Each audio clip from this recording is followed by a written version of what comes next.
નમસ્કાર.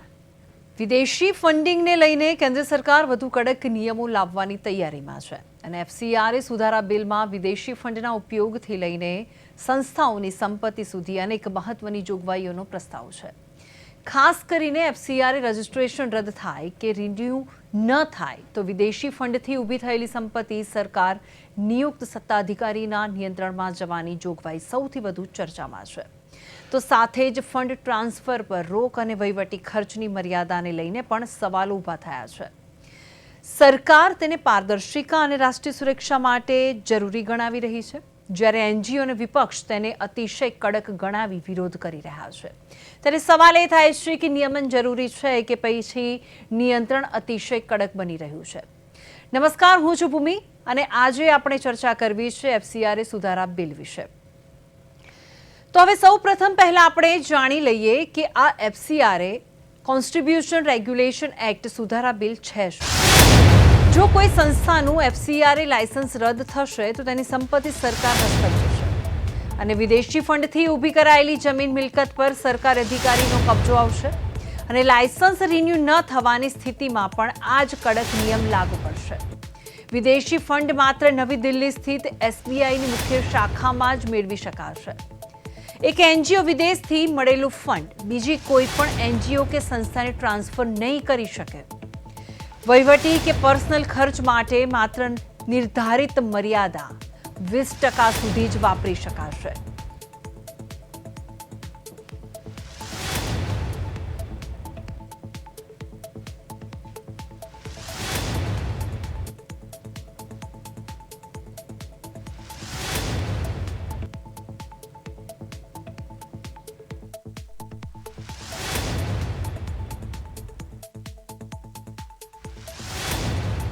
આપણે જાણીશું કે આ બિલ પર સરકારના તર્ક શું છે.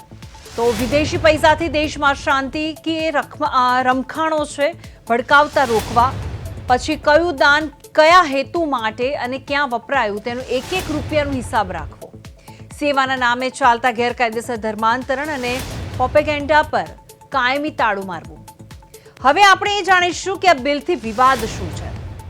તો એનજીઓનો દાવો છે કે સુધારાથી સંસ્થાઓની વર્ષો જૂની કાયદેસરની મિલકતો પર જોખમમાં મુકાશે અને ટેકનિકલ ખામી કે લાયસન્સ રિન્યૂ ન થવા પર સરકાર મિલકતો જપ્ત કરી શકશે તેવી પણ ભીતિ છે. હવે મહત્વની વસ્તુ અહીંયા એ છે કે ખૂબ જ વધારે પડતી સત્તાઓ આપવાનો જે વિરોધ છે, એક એનજીઓ બીજા એનજીઓને ફંડ ટ્રાન્સફર ન કરી શકવાની પણ નાના ટ્રસ્ટો બંધ થઈ જશે. આરોગ્ય, શિક્ષણ અને ગરીબોની મદદ માટે આવતા સાચા ફંડિંગ પર પણ બ્રેક લાગશે. વહીવટી ખર્ચની મર્યાદા 20% કરવાથી સ્ટાફના પગાર અને ઓફિસ ચલાવવી અશક્ય બની જશે અને સરકારની નીતિઓની ટીકા પણ કરતા સંગઠનોને હ્યુમન રાઇટ્સ એનજીઓને ટાર્ગેટ કરાતા જે આક્ષેપો છે તે પણ હોવાનો દાવો કરવામાં આવ્યો છે. અને વિપક્ષનો આરોપ છે કે ચોક્કસ મશીનરીઝ ધાર્મિક સામાજિક સંસ્થાઓને નિશાન બનાવવાનો રાજકીય હેતુ છે અને આંતરરાષ્ટ્રીય સ્તરે ભારતની છબી ખરડાશે અને સામાજિક ક્ષેત્રે ભયનો માહોલ પણ ઊભો થશે તેવી ચિંતા છે.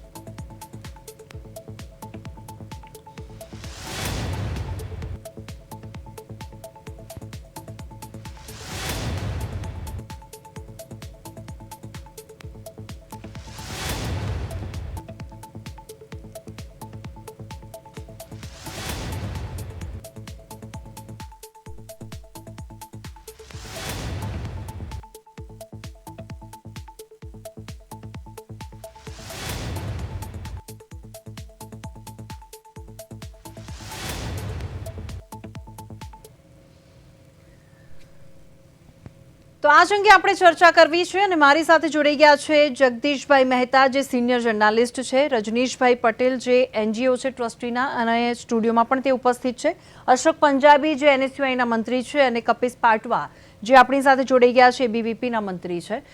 જગદીશભાઈ, રજનીશભાઈ, અશોકભાઈ અને કપિશભાઈ, આપનું સ્વાગત છે પ્રદેશ 24 ગુજરાતીમાં.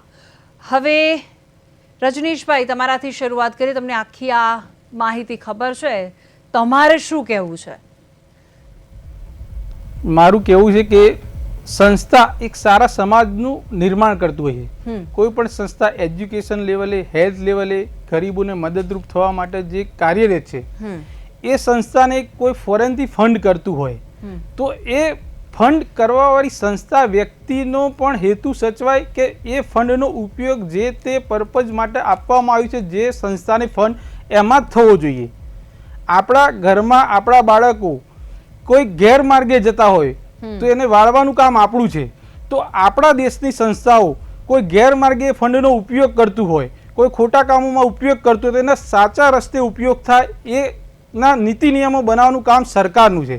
તો અહીંયા FCRAમાં એવો કોઈ મુદ્દો જ નથી કે તમે કોઈ પણ NGO સંસ્થા ફોરેનનું ફંડ ના લઈ શકે. એમ ફંડ લેશે અને સુયોજિત રીતે જે પર્પઝ છે સંસ્થાનો એ ઉદ્દેશોથી જો એ કામ કરશે તો એમાં કોઈ સરકાર કે કોઈ બીજા કોઈનો વિક્ષેપ થવાનો જ નથી. પણ જે ફંડ ફોરેનથી આવશે એને દેશ વિરોધી તત્વો એના ફાયદા માટે દેશની સ્થિતિને ડામાડોળ કરવા માટે વાપરશે તો એના માટે કડકમાં કડક નિયમો હોવા જરૂરી છે. હવે રજનીશભાઈ, તમે કીધું કે કડકમાં કડક નિયમો હોવા જોઈએ. હવે જગદીશભાઈ પણ આપણી સાથે જોડાયેલા છે, વરિષ્ઠ પત્રકાર છે. જગદીશભાઈ, હવે આ જે મુદ્દો છે તેને તમે કઈ રીતે જોઈ રહ્યા છો, મારે એ જાણવું છે.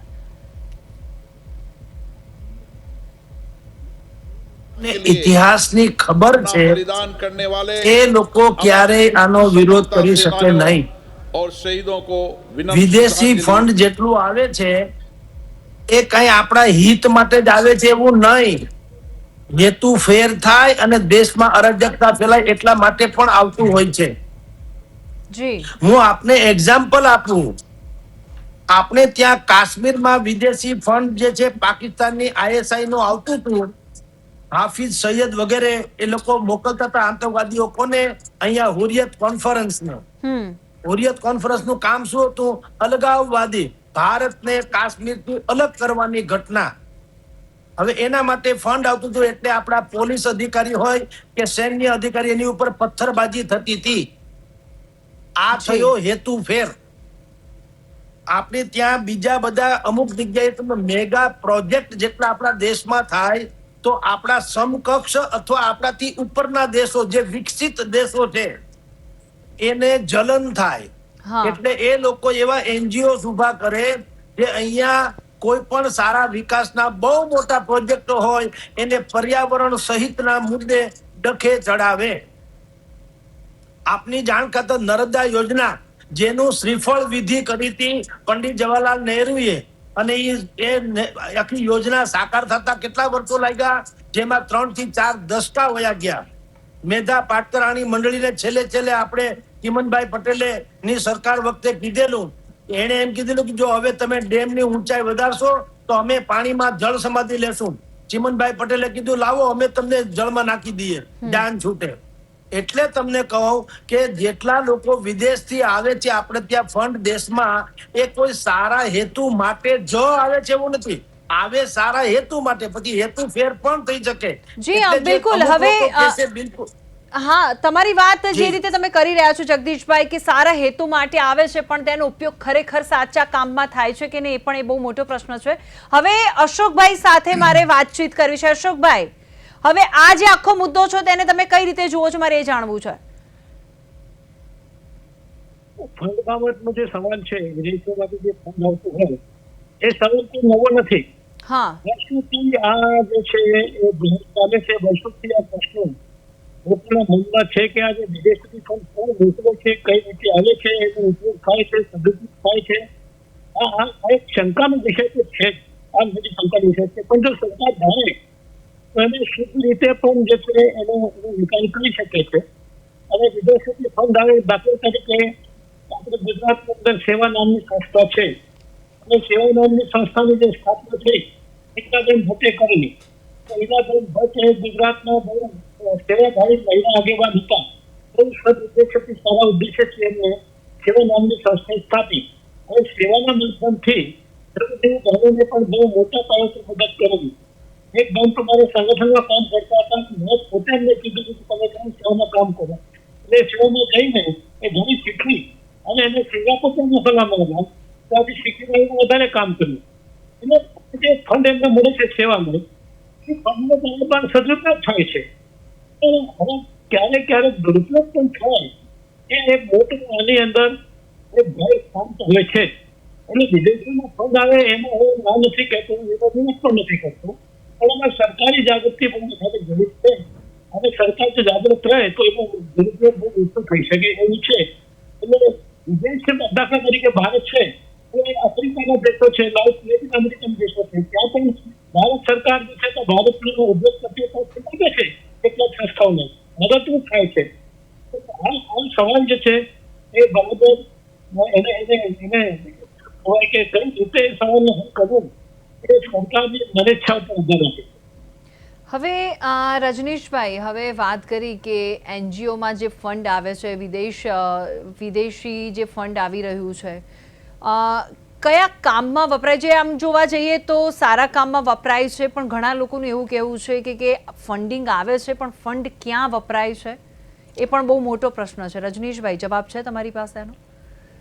ફંડ વિદેશથી જે ફંડ આવે છે, જો એના કોઈ નીતિ નિયમો ના હોય તો સંસ્થાઓ, સારી સંસ્થાઓ તો દેશમાં કાર્યરત છે જ કે જે એના ઉદ્દેશોથી કામ કરી રહી છે, પણ જે ઉદ્દેશોથી ભટકીને જે સંસ્થાઓ કામ કરી છે, તો જો સરકાર ઓડિટ અને એના ખર્ચને લઈને જો હિસાબો માટે કોઈ રેગ્યુલેટરી નહીં બનાવે તો આવી સંસ્થાઓ, હમણાં પણ મેં આગળ પણ વાત કરી કે ઘણી સંસ્થાઓ ફોરેન ફંડના નામે આપણા દેશમાં અસ્તવ્યસ્ત કરવાની જે આયોજનો કરતા હોય છે, એ ફંડનો ઉપયોગ કરતા હોય, તો ક્યાંક ને ક્યાંક જરૂરી આમાં કોઈ સરકારો અથવા કોઈ વિદેશી સંસ્થાઓ જ આપણને દાન આપતી હોય છે, કોઈ એવા ઉદ્દેશોથી પણ દાન આપતું હોય જેને માની લો કે કોઈ આપણું ઇન્ડિયન જ છે, અહીંયાથી બહાર કોઈ સેટલ થયેલું છે, એ માની લો કે ત્યાં ફાઇનાન્શિયલ સ્ટ્રોંગ છે અને એને ભારતીય લોકો, ગરીબો, બાળકોને મદદ કરવી છે હેલ્થ માટે થઈને, એજ્યુકેશન માટે, તો એ ફંડ એના સારા ઉદ્દેશથી આપણને ફંડ રિલીઝ કરતા. રજનીશભાઈ, તમે એમ કહો છો કે સારા ઉદ્દેશથી ફંડિંગ આવે છે, પણ ઘણા એનજીઓ એના માટે, તમે જ કીધું કે ઘણા એવા એનજીઓ છે કે એનજીઓ એટલા માટે જ ઓપન કરવામાં આવે છે કે જેમાં બ્લેક મની આવતા હોય અથવા તો પછી ઘણા એવા મની હોય કે તેનો ઉપયોગ તે એનજીઓમાં થતો હોય. હવે મારે કપિશ પાટવા સાથે વાત કરવી છે. કપિશભાઈ, મારો અવાજ આવે છે તમને? હાજી કપિશભાઈ, તમારે આ મુદ્દે શું કહેવું છે? તમારું મંતવ્ય લેવું છે મારે. ના માધ્યમથી હું થોડુંક જનતાને એ જણાવવા માંગીશ કે વિદેશી ફંડિંગ બંધ નથી કર્યું, પરંતુ તેનો હિસાબ માંગ્યો છે. દાન પર નહીં, દાનના દુરુપયોગ પર નિયંત્રણ છે.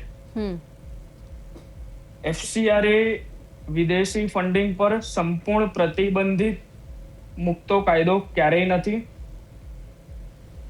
જે સંસ્થાઓ કાયદાનું પાલન કરી રહ્યા છે તે પણ આજે ખૂબ સરળતાથી આજે ફંડ મેળવી શકે છે. સુધારાનો હેતુ માત્ર પારદર્શિતા અને જવાબદારી વધારવાનો છે. જો કોઈ ફંડનો ઉપયોગ ગેરકાયદે પ્રવૃત્તિ માટે થતો હોય તો તેની પાસે, સરકારની પાસે તેની દેખરેખ માટે એક ટૂલ હોવું જોઈએ, જે આ FCRA છે.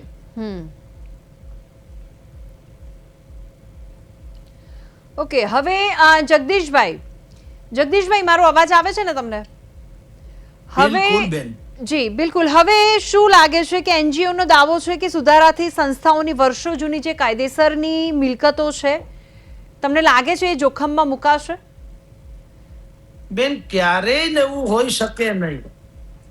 જુઓ, એક નાનો જોક જેવું છે કે 4 લોકો ચાલ્યા જતા હતા, પાછળથી એક ભાઈએ કીધું જો ચોર જાય. હવે જે 3 ચોર નતા એને તો સાંભળવાનો મતલબ નતો, કારણ કે એને ખબર છે કે આપણે ચોર નથી, પણ જે ચોર હતો એને પાછળ જોયું અને એને કીધું કોને કે ટૂંકમાં જેને પોતાને ખબર છે કે અમે કાળું ધોળું કરીએ છીએ એને આમાં શંકા જાગે. બાકી જેમ કપિશભાઈએ કીધું, વાત હકીકત છે. આ તો ગેરઉપયોગ થાય એની સામે નિયંત્રણની વાત છે, વિદેશી ફંડની સામે ક્યાં વાત છે? આપણા દેશમાં 4 પ્રકારે અલગ અલગ રીતે વિશ્વભરમાંથી પૈસા અથવા તો મૂડી રોકાણ આવે છે. એક વર્લ્ડ બેંકના અહેવાલ અનુસાર રેમિટન્સ એટલે કે આપણા જે ભાઈએ વાત કરી ને, અહીંથી પરદેશ કમાવા ગયા હોય અને કમાણી કરીને પછી આપણા વતન પાછા પૈસા મોકલે, એના પરિવારને મોકલે કે દેશને મોકલે, એને કહેવાય રેમિટન્સ. એ તો દુનિયાભરમાં આપણો દેશ સૌથી વધુ છે. દર વર્ષે 130 અબજ ડોલર એટલે કે 11 લાખ કરોડ રૂપિયા તો આપણે રેમિટન્સથી પાછા મેળવીએ છીએ. તો સરકારે કોઈ પ્રતિબંધ નથી મૂક્યો. બીજો છે આપણી પાસે વિદેશી મૂડી રોકાણ, ડાયરેક્ટ ફંડિંગ જેને કહેવામાં આવે છે, એ FDI.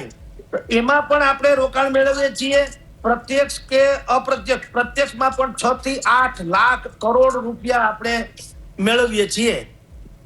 પણ સૌથી શંકાસ્પદ વાત જે છે એ ચેરિટી શબ્દ સામે છે. ચેરિટી નામ છે પણ એના સ્વરૂપ જુદા છે. એટલે સરકાર માને છે કે આ બધા પૈસા આવે છે જે હેતુસર આવે છે, એ હેતુસરે છે ખરો. આપણે ત્યાં દર વર્ષે 20 થી 28,000 કરોડ રૂપિયાનું વિદેશી ફંડિંગ એ જે ચેરિટીના નામે આવે છે. પણ એ મોકલનારા દેશો કોણ છે, એની દાનત શું છે, અહીંયા એની કાર્યશૈલી કેવી છે, બધું જોવું પડે. રાહત ઇન્દોરીની શેર કે છે ને કે દોસ્તી જબ ભી કિસી સે કી જાય, દુશ્મન કી ભી રાય લી જાય. આ એના જેવું છે કે જેટલા લોકો પીળું એટલું સોનું નહીં અને ધોળું એટલું દૂધ નહીં. એમાં કાળા ધોળું બહુ હોય છે. આપણા દેશના અમુક પ્રોજેક્ટો, વિશાળ પાયે પ્રોજેક્ટો ચાલે તો વિકસિત દેશોને એ ન પાલવે, એટલે એ NGO ઉભા કરે, એને ફંડિંગ આપે અને એ આપણા પ્રોજેક્ટોની સામે વિરોધ પ્રદર્શન કરીને મોડા કરે. આ કેવળ આપણો આક્ષેપ નહીં. ડોક્ટર મનમોહન સિંહે 2012 પોતે આવો આક્ષેપ કરેલો કે કર્ણાટકનો એક જે પ્લાન હતો આપણો, એની સામે આ વિદેશી ફંડિંગ વાળાઓએ ઉહાપો મચાવ્યો અને એ પ્લાન્ટમાં આપણે ઉર્જામાં આત્મનિર્ભર ન બનીએ એવી કોશિશ કરી હતી. જી બેન. જે રીતે જગદીશભાઈ તમે ડેટા આખા લઈને બેઠા છો અને જે રીતે તમે પર્સન્ટેજ વાઇઝ વાત કરી રહ્યા છો, એટલે મને લાગે છે કે બહુ વધારે પડતી અને બહુ જ ઊંડી માહિતી તમારી પાસે છે. હું એ બીજી પણ માહિતી તમારી પાસેથી મેળવવાની કોશિશ કરીશ. રજનીશભાઈ, તમે કેટલા સહેમત છો જગદીશભાઈથી? જગદીશભાઈથી 100% સહેમત છું હું. જે પણ વિદેશી ફંડિંગ આવે એ દેશના સારા કામ માટે, દેશની ગરીબ જનતા અને લાભાર્થીઓ સુધી એ પહોંચે એવા ઉદ્દેશ્યથી સંસ્થા કાર્યરત હોવી જોઈએ. અને એક સંસ્થા કાર્યરત રહે એના માટે સરકારી રેગ્યુલેટરી એની વોચમાં હોવી જોઈએ. બિલકુલ. હવે અશોકભાઈ, હવે ઘણીવાર એવું થાય છે કે જે રીતે જગદીશભાઈએ કીધું એ રીતે કે ચેરિટી નામ આવે એટલે ઘણા ચેરિટીના નામે ઘણા એવા પ્રકારો હોય છે કે વિદેશી ફંડિંગ, અને એમાં પણ જોવામાં નથી આવતું કે આ ફંડિંગ કયા દેશથી અને આ પૈસા કયા કામ માટે વાપરેલા છે અથવા તો વાપરવા માટે આ મોકલાવવામાં આવ્યા છે. એ બધી જ વસ્તુ જાણકારી રાખવા માટે FCRA આખિયા જે છે તે અત્યારે કરી રહ્યું છે. તો તમે આ જે કામગીરી છે અને આ જે રોક તો ના કહેવાય પણ એક રૂલ બનાવવાની કોશિશ કરવામાં આવી રહી છે, સહેમત છો તમે તેનાથી? આ બાબતમાં જે જગદીશભાઈએ વિચારો એવું કર્યો એમાં ઘણા વિચારો સૌથી વિસંગત છે. હકીકતમાં બીજા દેશ યુદ્ધ પછી જ્યારે વિકાસશીલ દેશો કહેવાય છે, એ વિકાસશીલ દેશો જે છે એ પોતાના અર્થતંત્ર મજબૂત કરવા કામે લાગેલી હતા. ત્યારે નવી વિકસિત સત્તા અમેરિકાએ પોતાની જાગતિક સંસ્થા દ્વારા અને રશિયાએ એને પણ પોતાની જાગતિક સંસ્થા દ્વારા વિકાસશીલ દેશો, ડેવલપિંગ કન્ટ્રીઝના સરકારોને પ્રભાવિત કરવા માટે ત્યાં NGO શરૂ કરેલા અને NGO ને મદદ પણ કરેલી. અને તમને ખબર છે કે એકવાર પોતે મોરારજીભાઈ દેસાઈએ ત્યાં પાર્લામેન્ટની અંદર બોર્ડ પીલુ મોદી સાહેબે અહીંયા પોતે પોસ્ટર લગાવીને ફરતા હતા કે હું CIA ને એજન્ટ છું. એટલે બીજા વિશ્વયુદ્ધ પછી CIA અને KGB આ બંનેમાં સત્તાઓની જાસૂસી સંસ્થાએ દરેક જગ્યા ઉપર પોતાની આ સંસ્થા ઊભી કરી અને એ સંસ્થા ઊભી કર્યા પછી એના માધ્યમથી ત્યાં જાસૂસીનું કામ જે છે દરેક દેશમાં કર્યો હતો એ ધીરે ધીરે હવે ખતમ થયું છે. પણ બીજા વિશ્વયુદ્ધ પછી લગભગ 40-50 વર્ષ સુધી જ્યાં સુધી કોલ્ડ વોર ચાલતી હતી, શીત યુદ્ધ ચાલતું હતું બે મહાસત્તાઓ વચ્ચે, એટલે સમાજવાદી અને મૂડીવાદી, રશિયા અને અમેરિકા, એ બંને વચ્ચે બે કેમ્પો વચ્ચે જ્યાં સુધી ઠંડો યુદ્ધ, શીત યુદ્ધ ચાલતું હતું ત્યાં સુધી તીધરા દેશોની અંદર, વિકાસમાન દેશોમાં NGO નો ભરપૂર દુરુપયોગ કરવામાં આવતો હતો.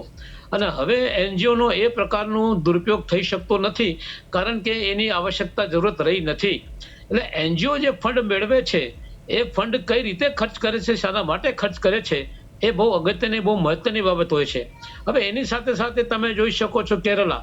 હવે કેરલાની અંદર જે છે મોટા પાયા ઉપર ત્યાં મધ્ય પૂર્વ એશિયામાં કામ કરતા લોકો કરોડો રૂપિયા પોતાના ફેમિલીને કેરળની અંદર મોકલે છે અને કેરળનું આખું અર્થતંત્ર એના ઉપર ચાલતું હોય છે. એટલે વિદેશી ફંડ જે આવે છે કઈ રીતનો આવે છે, કોણ મોકલે છે, કોના માટે મોકલે છે, આ બધી વસ્તુઓ જાણવી બહુ જરૂરી છે. ખાલી વિદેશ નામથી આપણે ગભરાઈ જઈએ મને લાગે છે કે યોગ્ય નથી.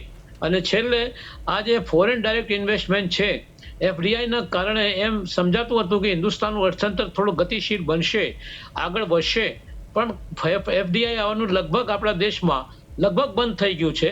અને FDI આવે તો એનાથી લાભ જ હતું, પણ આજે વિદેશી લોકો પણ પોતાની મૂડી ભારતમાં સલામત સમજતા નથી અને પોતાની મૂડી અહીંયા મોકલતા નથી. કેમ એ તો રામ જાણે, પણ હકીકતની અંદર FDI ઓછી થતી જાય છે, એ આપણા માટે ઘાતક છે. બિલકુલ. હવે કપીશભાઈ, જે રીતે અશોકભાઈએ જણાવ્યું, તમે કેટલા સહેમત છો તેમનાથી? હું એમની વાતથી એટલું જ કહેવા માંગીશ કે શું વિદેશી ફંડના દરેક રૂપિયાનો હિસાબ હોવો જોઈએ કે નહીં? જો પારદર્શિતા ખોટી છે તો તેનો વિકલ્પ શું છે? જો કોઈ સંસ્થા કાયદાનું પાલન કરે છે તો તેને કાયદાથી શું મુશ્કેલી છે? શું અન્ય દેશોમાં પણ વિદેશી ફંડિંગ પર નિયમન નથી? તો અશોકભાઈને હું એ જ પૂછવા માંગીશ કે આટલા કાઉન્ટર સવાલો જવાબો બધા કર્યા વગર આ FCRA નું જે બિલ છે એ એમને કેટલું યોગ્ય લાગે છે તેનો જવાબ આપે. અશોકભાઈ જવાબ માંગે છે કપીશભાઈ. હા, એનો મૂળ પ્રશ્ન થોડું જરા મને દોરાઈ દો. મૂળ જે પ્રશ્ન છે એ બહુ નાના શબ્દોમાં જરા ફરીથી કહી દો. કપીશભાઈ, તમારો પ્રશ્ન ફરીવાર પૂછો ને અશોકભાઈને. શું વિદેશી ફંડના દરેક રૂપિયાનો હિસાબ હોવો જોઈએ કે નહીં? નિશ્ચિત અમારો પહેલો પ્રશ્ન છે અશોકભાઈ. વિદેશી ફંડ જે મળતું હોય NGOs ને ઇન્ડિયાની અંદર, એ ખરેખર એમાં તો સ્પેશિયલ ટાસ્ક ફોર્સ બનાવીને ભારત સરકારે સ્પેશિયલ ટાસ્ક ફોર્સ મારફતે મેળવનારી સંસ્થાઓ એ પૈસા ક્યાં ખર્ચ કરે છે, વિદેશ શા માટે ફંડ આપે છે? સૌથી મોટી વસ્તુ આ છે કે વિદેશોમાંથી ફંડ શા માટે આવે છે ને શા માટે મોકલે છે? આ કોઈ દાન કરતા નથી, સેવા કરતા નથી. અમુક લોકોને વાત કરતા, અમુક સંસ્થાને વાત કરતા મોટા ભાગના વિદેશી ફંડની પાછળ કોઈ ગુપ્ત આશય હોય છે, ગુપ્ત એનું કોઈ ના કોઈ એનું મકસદ કે ઉદ્દેશ્ય હોતો હોવો જોઈએ. એટલે સરકારે આ બાબતમાં અત્યંત જાગૃત રહેવાની જરૂર છે. અશોકભાઈનું કહેવું એવું છે ભારત સરકારને તો હું અપીલ કરીશ કે ભારત સરકારે ખાસ જોવાની જરૂર છે કે ભાઈ આ ફંડ કઈ રીતે આવે છે અને કોણ મોકલે છે. અને મને લાગે છે કે સરકાર આ બાબત વિદેશી નાણું કોઈ ઉદ્દેશ્ય સાથે જ આવે છે ઇન્ડિયાની અંદર. અશોકભાઈનું કહેવું એવું છે. કપીશભાઈ, વિદેશી ફંડ જે છે એ કોઈ આજકાલથી તો આવતું છે નથી. વર્ષોથી આ ફંડ બધી જગ્યાએથી, બધા માધ્યમોથી, બધા NGOના માધ્યમથી અહીંયા આગળ આવી જ રહ્યા છે. પરંતુ સરકારે આ FCRA નું બિલ લાવીને તેનું સંપૂર્ણ દેખરેખ, જે બી ડેટા છે, જે પૈસા ક્યાં આગળ જાય છે, ક્યાં આગળ યુઝ થાય છે, તેની માટે આ એક બિલ રજૂ કર્યું છે. ઓકે. હવે જગદીશભાઈ, કપીશભાઈ જે વાત કરી રહ્યા છે તેની ઉપર તમારે કંઈ કહેવું છે?